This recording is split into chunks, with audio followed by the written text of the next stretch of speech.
disant les 40 ans approchent, j'ai besoin de faire quelque chose et j'ai besoin de me prouver que moi aussi je sais faire. Donc j'ai envie de me donner à 200% pour moi, pour ma famille. Qu'est-ce que j'aime faire, comment j'aime faire plaisir aux gens. Et la cuisine est revenue comme un petit cheveu. Je Ok. n'avais même pas l'idée de ce métier. Est-ce que un jour tu avais imaginé entreprendre? Alors c'est une chose que je m'étais toujours refusée. Donc Ok, d'accord. vraiment, Bonjour Anne-Lucie, tu as rejoint l'accompagnement Batchpreneur il y a moins d'un mois. À la base, tu as fait des études en cuisine, mais tu n'as jamais eu l'occasion de bosser dans la cuisine. Et pourtant, d'ici quelques jours, on va officiellement créer ton entreprise de batch cooking à domicile. Donc je pense que c'est important de prendre un moment pour revenir sur ton parcours, les déclics que tu as pu obtenir et pourquoi tu as décidé de te lancer dans le batch cooking à domicile. Ça te convient? oui, très bien. Est-ce que du coup tu peux nous donner ton parcours, Anne-Lucie, s'il te plaît? Oui, donc moi j'ai une grande passion donc pour la cuisine depuis après mon brevet, donc après la troisième. Donc j'ai intégré un bac technologique en hôtellerie-restauration, ensuite que j'ai poursuivi sur un BTS, une licence et un master, donc tout ça en hôtellerie-restauration. Mais c'est vrai que j'avais abandonné un petit peu cette notion de cuisine suite à, on dit, les contraintes du métier ou ce côté un peu machiste de la cuisine, donc où on est relégué, nous en tant que femmes, à la pâtisserie ou au dressage des assiettes. Donc voilà, c'est vrai que j'ai vite abandonné pendant mon BTS et je me suis orientée vraiment sur cette partie hôtellerie, hébergement. Donc voilà, donc ça c'était après mon BTS. Et est-ce que un jour tu avais imaginé entreprendre? Alors, c'est une chose que je m'étais toujours refusée. Ok, Donc, d'accord. vraiment, c'était l'idée où mes parents étaient commerçants toute leur vie. Donc, voilà, j'ai vu que c'était beaucoup d'heures, beaucoup de temps, beaucoup d'énergie. Où je me suis dit, non, moi, j'ai envie de travailler voilà, pour une petite entreprise ou une moyenne ou une plus grande entreprise. Ça a été vraiment différentes étapes de ma vie. Cette envie d'entreprendre est réapparue, donc je pense depuis allez, un an et demi, 2 ans, en se disant les 40 ans approchent, j'ai besoin de faire quelque chose et j'ai besoin de me prouver que moi aussi je sais faire, donc j'ai envie de me donner à 200% pour moi, pour ma famille. Donc c'était vrai, cette valeur de dire j'ai envie d'entreprendre est réapparue il y a, allez, on va dire vraiment 3 ans, mais concrétisée, schématisée dans ma tête depuis à peu près un an et demi, 2 ans. Ok. Et c'est quoi ton rapport, toi, par rapport à la cuisine aujourd'hui? Alors, c'est une passion, ça reste ma vie de maman, ma vie de partage en famille, entre amis, de toujours vouloir faire découvrir mes origines, ma culture. Vraiment, à travers tout ça, c'était pour moi la cuisine, c'est un lien, un fil conducteur, on va dire, de partage. Donc, Et est-ce que tu pratiquais le batch cooking chez toi à la maison ou pas du tout? ah bah oui, quand on mène une vie de famille, mon conjoint qui assurait énormément de choses à la maison, la cuisine c'était pas son truc. Donc le batch cooking le dimanche après-midi pour pouvoir partir sereine sur ma semaine était souvent mis en place. Surtout ces 2 dernières années où j'avais un poste qui me demandait beaucoup de temps en termes de plage horaire, même en semaine. Donc c'est vrai qu'arriver le week-end, et c'était aussi mon échappatoire, ma petite bulle le dimanche après-midi en me disant je me fais plaisir et je ferai plaisir à mon mari et à ma fille de me dire qu'ils auront de quoi manger sainement même si je rentre très tard du travail, quoi. Et tu me disais du coup que ouais, tu avais ce projet d'entreprendre depuis à peu près un an et demi. Est-ce que tu as envisagé d'autres pistes de reconversion à part le batch cooking à domicile? Ah oui, complètement. Moi, ça fait presque 17 ans que je travaille donc, dans le milieu de l'hébergement, donc en tant que gouvernante générale et manager en propreté. C'est vrai que pour moi, ma première vision d'entreprendre était d'ouvrir ma société de nettoyage. Donc c'était vrai, c'était dans la logique de me dire des 17 ans que je viens de vivre derrière. C'était mon domaine d'expertise, c'était mes liens au niveau même de mon réseau. Voilà, donc pas du tout dans la notion de la cuisine. La cuisine, c'est le plaisir, c'est bien manger, c'est de se faire entre guillemets du bien et de partager des bons moments. Mais voilà. Et ensuite, j'ai réfléchi. Je m'étais fait aussi accompagner pour le côté entrepreneuriat. Et c'est vrai qu'arrivé au mois de septembre-octobre, j'étais sur une remise en question de mes valeurs. Qu'est-ce que j'aime faire, comment j'aime faire plaisir aux gens. Et la cuisine est revenue comme un petit cheveu là qui me disait ah bah si c'est ça que j'ai envie de faire. Et je suis tombée plus que par hasard sur Instagram sur une pub de Batchpreneur Et du coup, bah, je me suis dit, bah non, mais c'est exactement ça. Et on s'était parlé l'après-midi même avec Pierre-Henri.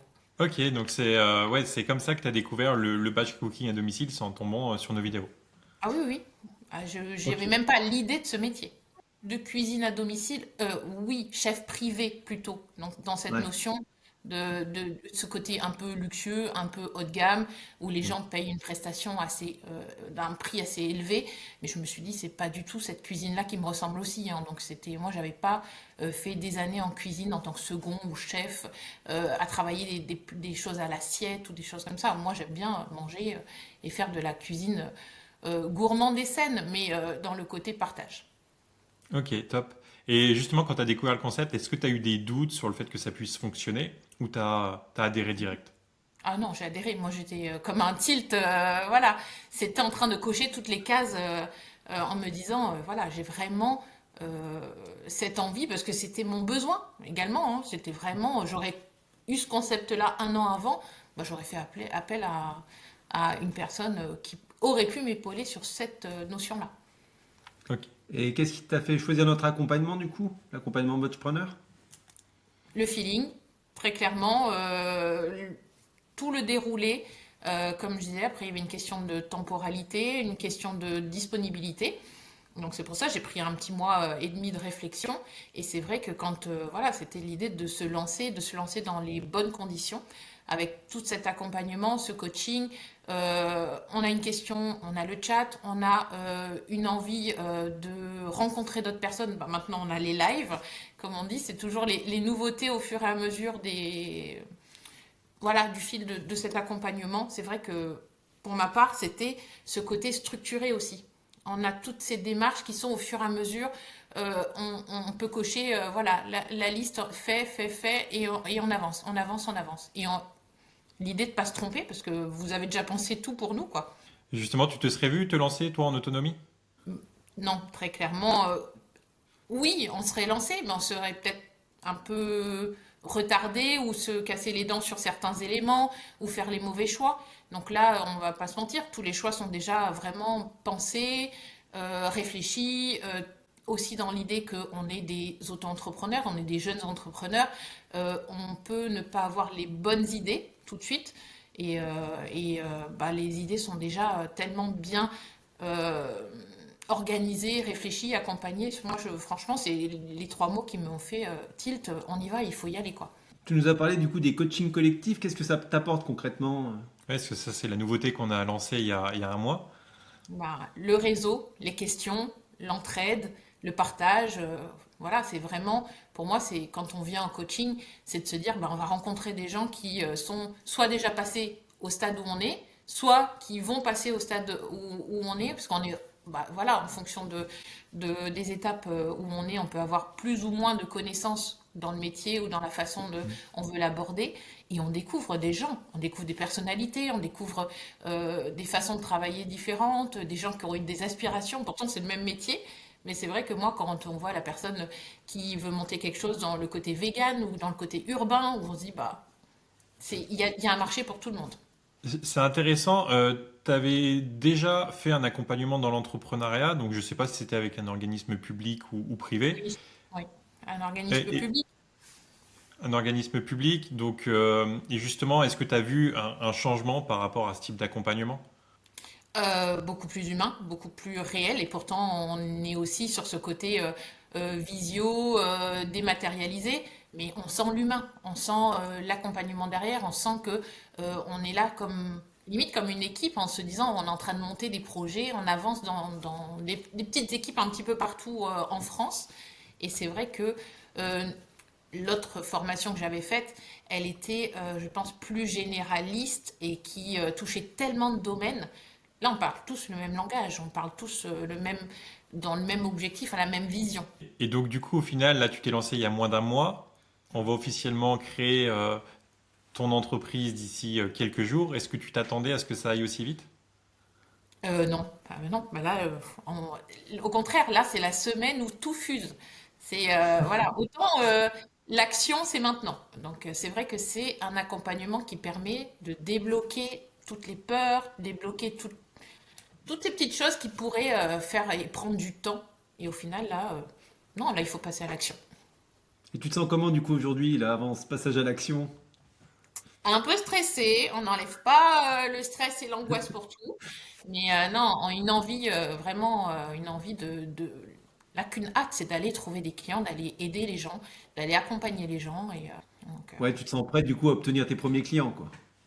bah, j'ai qu'une hâte, c'est de me dire, là, il faut voilà, après, je ne cache pas, c'est cette démarche-là, même déjà depuis le premier rendez-vous, de se dire cette démarche commerciale du premier client, des premiers rendez-vous, bah, c'est ce qui fait le plus peur, parce qu'au final, on se dit cuisiner, c'est peut-être ce qu'on sait faire de mieux et de plus facile. Après, c'est aussi d'aller cuisiner chez les gens, dans d'autres cuisines, dans d'autres contextes.